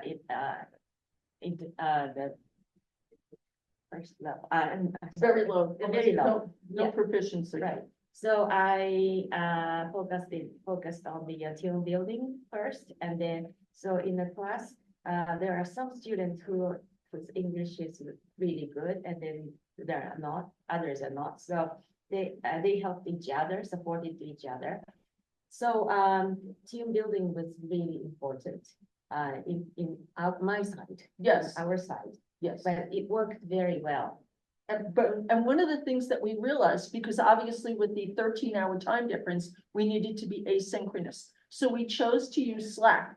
Miki had used Slack before. This was really new to me. Businesses are using it. It was a great skill for my students to learn. We had a teaching assistant who quickly came up to speed on how to work in Slack, worked with our IT department, our faculty center to learn how to work in Slack for us. But what we realized was that Miki's students felt more comfortable. At first, we said, we'll have them video each other and send it through Slack. But they were self-conscious, and the students who weren't comfortable with their English were really uncomfortable. And so we said, fine. We had a list of questions that we knew we wanted them to answer. And so we said, we'll let you write your answers. And so they were able to think in Japanese or whatever their native tongue was, and then to be able to go and answer my students. So they had directed questions that they needed to do. Their task, so we would each cover our modules. We had a calendar that we set up in Microsoft Excel. And so we knew you cover this day, I cover it that day. Your students send an answer to me, my students answer you, and then we had a round robin, and it was very organized because we didn't want students to not have deadlines. And so what we wanted to do is we wanted to have students interview each other. What we found, of course, and they had an icebreaker, and the icebreaker was, tell us an object that's important to you. So some students showed us jewelry, some people showed us, I don't know, like a lacrosse stick, whatever was important to them so that they were able to find some connections. And then we asked them to do some questions. So we had the questions set up. Miki is more tech than I am, obviously, and use ChatGPT. So we send out the first question in ChatGPT. My students have had me before, so they're not afraid of me. And they get the question and they went, seriously, not happening. What is this, a PhD question? So then we had to go back to the well and reconstruct our questions. But that's part of the change, right? So we had them interview each other on the dimensions. And then at the end of the semester, they each had to write a reflection paper describing what advice would you give to someone who wanted to have a job in Japan? And then what advice would you give if they wanted to come to the United States? So the students had to give both pieces, and then they had to do a PowerPoint presentation that summarized the key points of their reflections. And that was really, I had them broken into 2 teams of 5, and that was really creative for them. Did you want to add something? No? Oh, just move right along. Yeah. We finish each other's sentences when we're not normally here, just so you know. So what were we hoping students would get from the experience? Well, the learning objective was really to have an intercultural dialogue about practices in human resource management, and then business practices overall. At the end of the course, we hoped that they would appreciate the differences, particularly in terms of career development, because my students were seniors, and then appreciate the cultural differences between Japan and the United States. Nothing ever turns out the way you think. So we realized that we had to be flexible. As I mentioned, we met on a weekly basis on Teams so that when those students had a rebellion in my classroom, we could easily turn and say, okay, what are we going to change? We realized that the focus was too narrow. And so we found that they worked asynchronously fine, but some students didn't want to do anything. And so we had to use our TA to kind of prompt them along. And I think when we do this again, normally we would have done it this fall, but of course Miki's here. So next year when we do some COIL work together, I will have a much more involved role for my TA to have, monitor it a whole lot more. But I think my students, and I think yours too, right, they got a lot out of it. My students still talk about it. They're still, I'm in contact with them on LinkedIn and stuff, and they really found it was useful. Ultimately, excuse me, the plan that we have is we presented in Lille in France in June on how do you have the relationship between faculty work, because even with an interdisciplinary, it's challenging. And so the research that we're doing now is on that collaboration between faculty. And so we're gonna build that right out into these pieces. And we have one more slide here. Yeah, Oh, that's your slide. Yes, this is the one Thank you. to express our collaboration. This Japanese letter came up to me. This means human, person. And then as you can see, two persons are supporting each other. So like COIL collaboration is like a dancing, and the music is like a context. So it depends on the context. We need to keep a balance between them, and then humans are not perfect, so we support each other and we feel each other.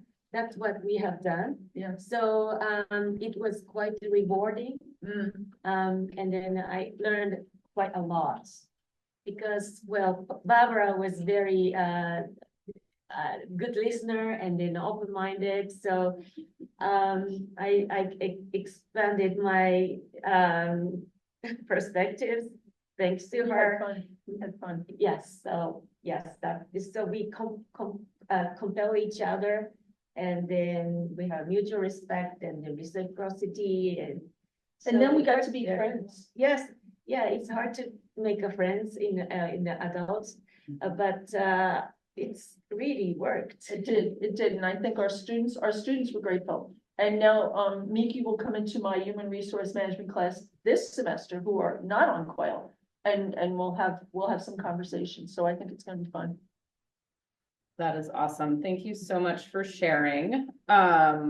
So for the folks online and in the room, the rest of this session we were thinking of as a roundtable conversation, and I did compile with our presenters some questions that would open up that interdisciplinary theme. So I am happy to and planning to ask some of those.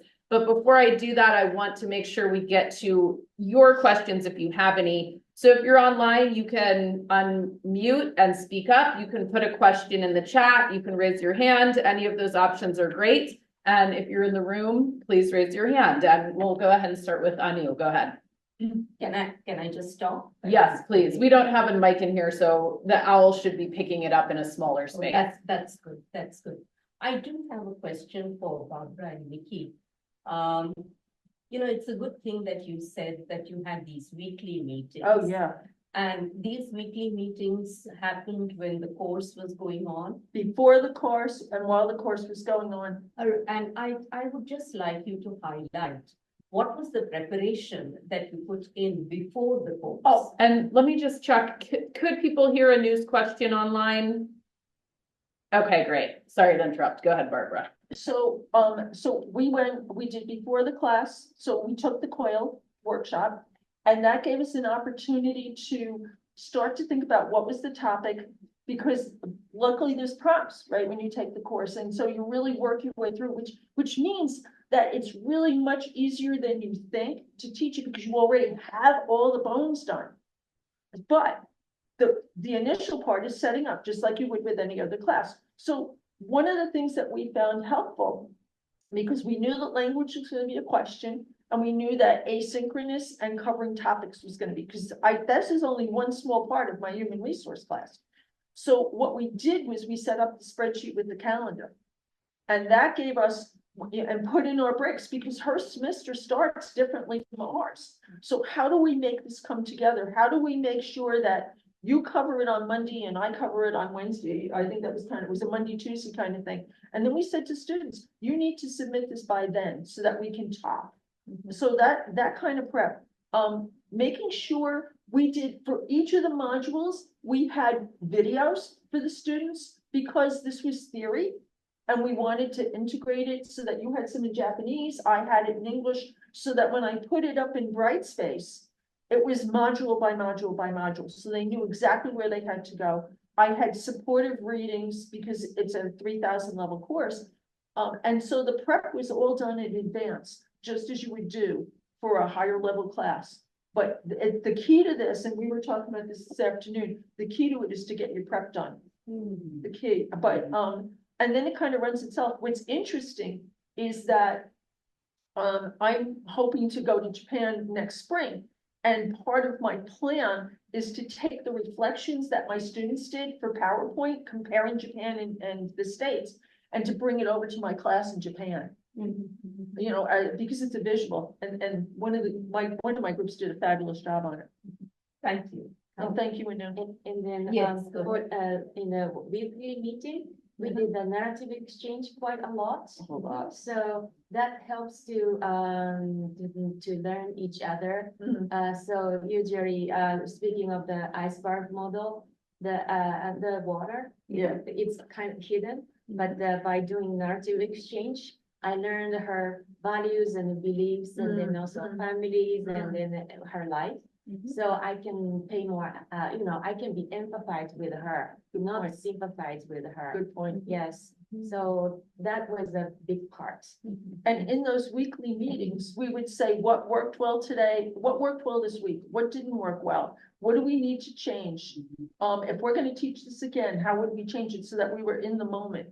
And I think that was a real key. And we really were respectful of each other's time, because it was 7:30 our time, but it was 8:30 your morning. So she would get up early. A couple of times I would stay up till like 11 or 12, and we would, like, you're just flexible. But I think that having that, and we kept it as much as we could to an hour. So we were respectful of each other's time. We might have personal conversation, but we had an agenda every single week, so that it was really a meeting with an agenda that was useful. That's great. And I think what these answers really highlight is, building in structures for your partnership is what helps it grow, so if you have those on the books, you have them on the calendar, you're going to be doing that weekly. Absolutely. Then you have that space together. I'll jump to one of my questions, and then we'll, hear from others again. We wanted to know how you met your partner and what you think it is that makes your collaboration work across the different disciplines. Maybe we'll start with some online folks. Abby, do you want to jump in, and then we'll hear from Benita and Anthony? Yeah, so we were actually assigned, we were doing a workshop, not through you all. And then we were randomly assigned. So as we said in the video, it was a little nerve-wracking, and we knew nothing about each other or even how to begin that relationship because of the 13-hour time difference and all of the other differences that seemed so much on the surface. And that's just it, right? It's surface differences that you learn to then respect where we are coming from that is truly different, but also finding that link. I think Anthony mentioned just that spirit, and that's what we connected on. It took us a while. It was hard work, but really where we connected was through laughter and not taking ourselves too seriously and not being overly like, oh, we got to get this done. Oh, it's pressure. Oh. It was like, no, we're going to relax. We're going to flow. And the more we relaxed, the more we laughed. So did the students. And the more as I showed in that video, the eval numbers just they took off by rocket ship. And I think we forget that we reflecting the tempo of it. Yeah, and I like how both Barbara and Miki and Addie, you and your partner, both were kind of thrown together in like either a paired up situation or you took a class together, because we do get a lot of questions about how you find a partner. And sometimes I think people feel like, oh, I have to find a partner before I go to these classes.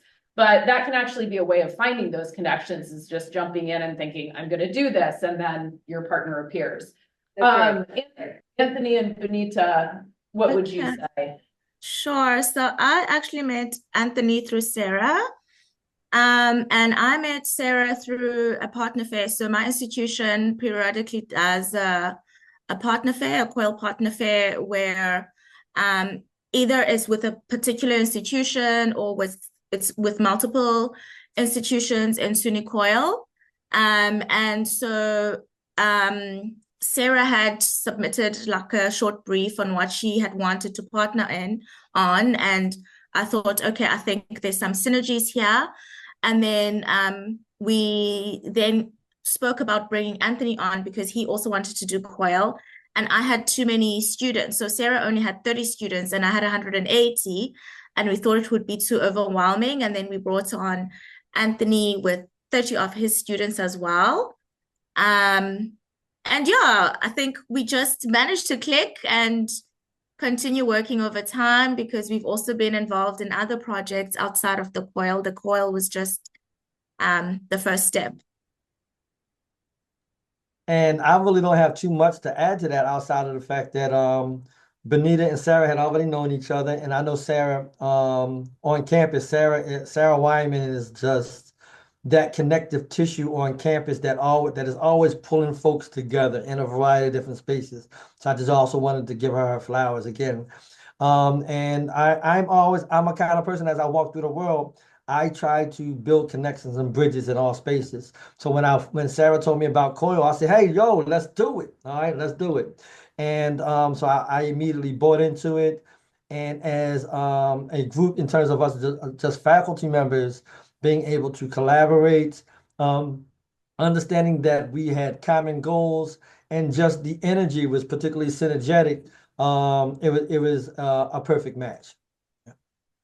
That's awesome. Thank you. Yeah, and I just love how all of these partnerships, they really have that human element. It's just about who you click with. And I've talked to multiple faculty who you might, it's almost like dating. You might have a couple of partners and you're like, okay, this was good. But, then you meet somebody and you're like, wow, we can really run with this and do a lot of different things. And it's so great to see those connections grow. Let me ask again if there's any questions in the room or online for our panelists. I just want to comment on Miki's metaphor about dancing. That usually when you want to coil with someone, you say, do you want to coil with me? Let's coil. It's like, do you want to dance with me?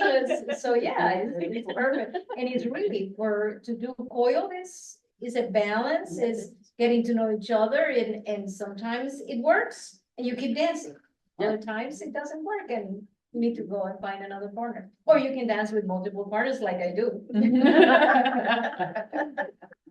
I also like hearing about your partnership because we were sitting in this room and heard from your TA earlier today. Yeah. And, you know, the students talked about their connections with the students that they've met through COIL and studying abroad actually.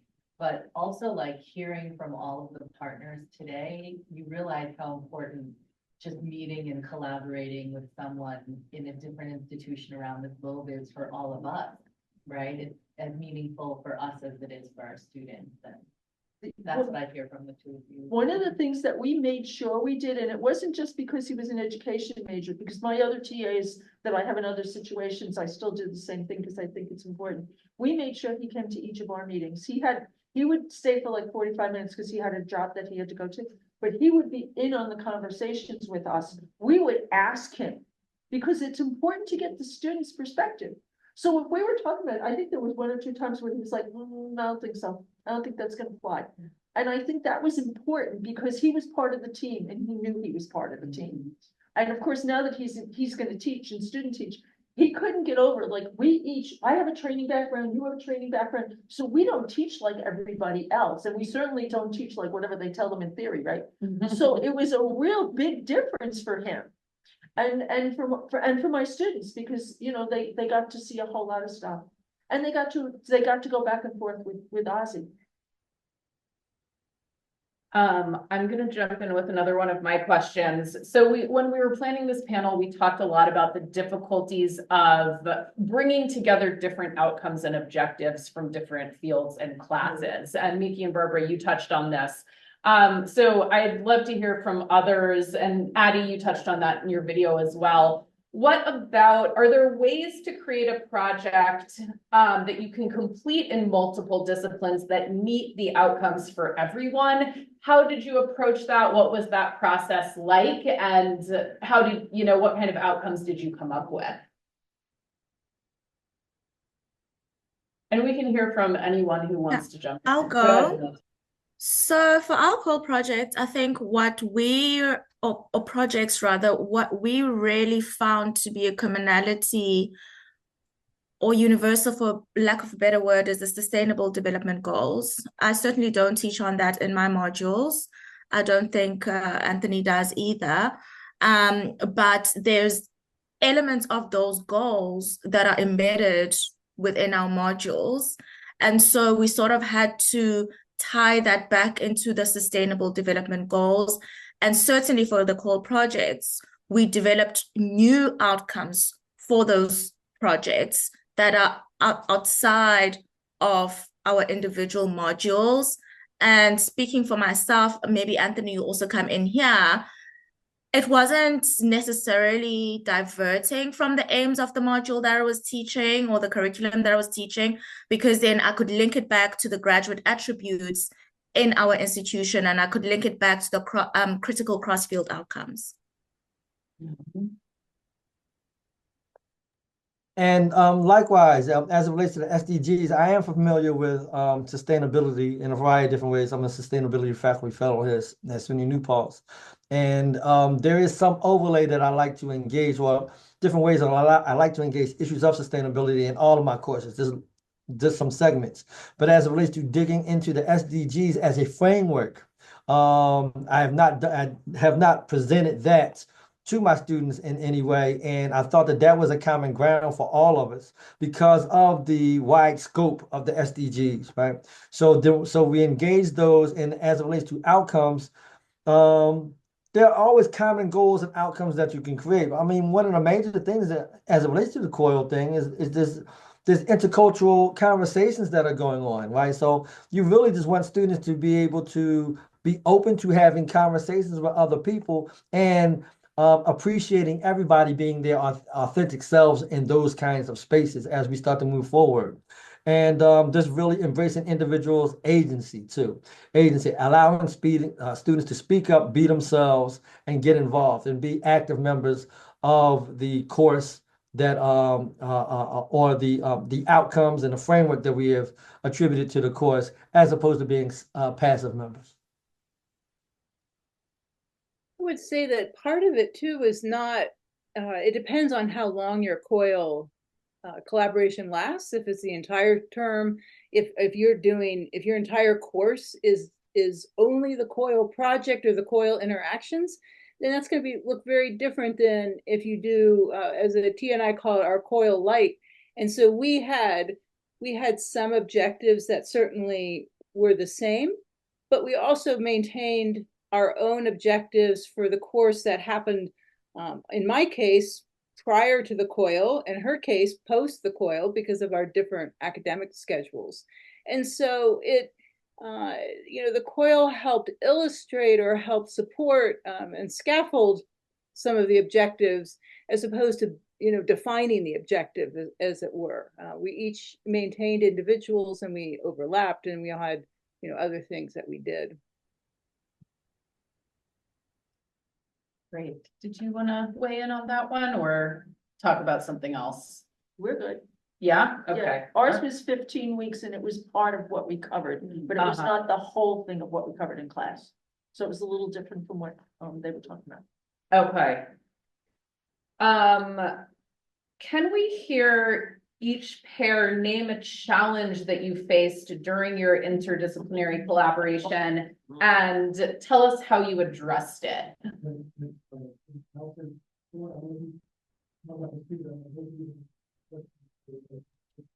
Okay, I'll go. So we faced, and maybe Anthony will speak to other interdisciplinary challenges, but we faced flooding in Durban right in the middle of our COIL implementation, as the students were meant to engage in synchronous group work. And a lot of our students were displaced during that time. A lot of them did not have any access to the internet or access to devices. But our partners, Sarah and Anthony, during that time, were very supportive, and we had to just move around things. And also we partnered during a time, both in 2022 and 2023, when South Africa was experiencing what is known as load shedding, but is also known as rolling blackouts, where for long periods of time, we would be without electricity, and that would also mean being cut off from the internet.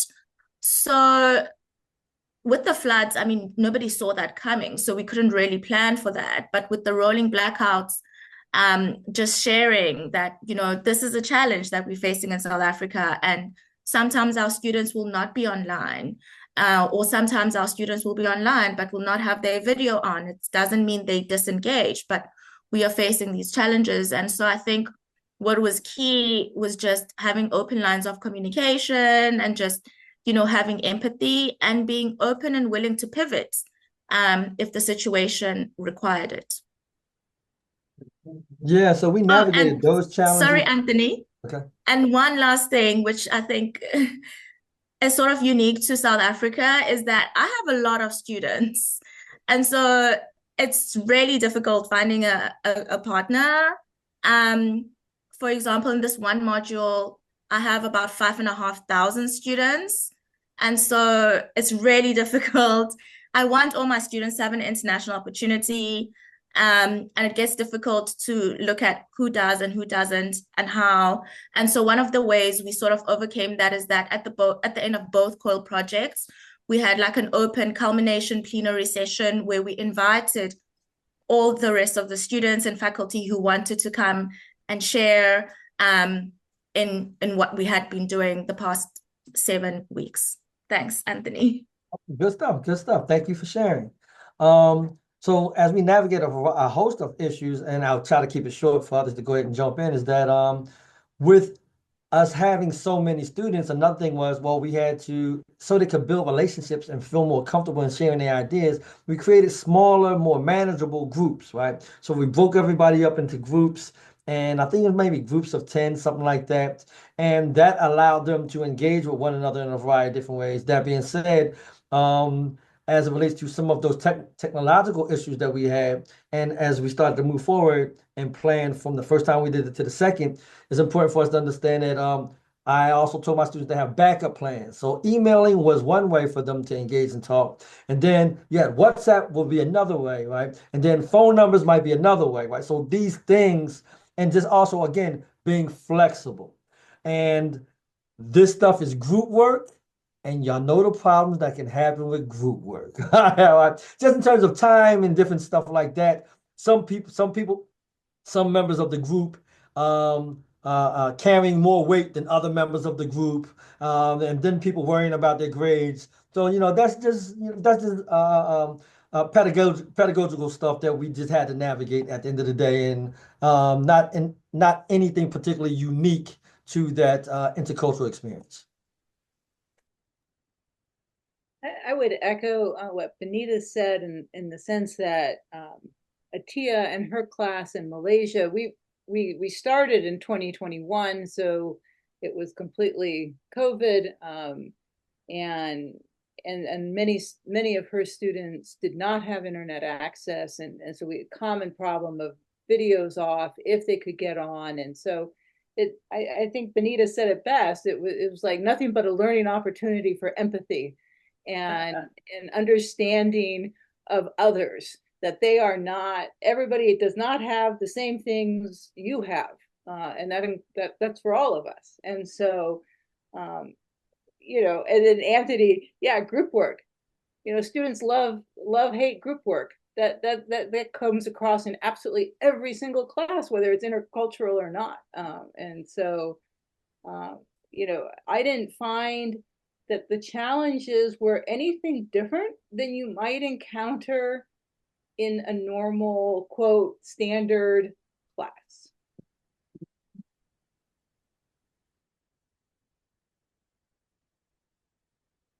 We have 2 more minutes. So do you want to weigh in on a challenge, and then we'll just say goodbye? Yes.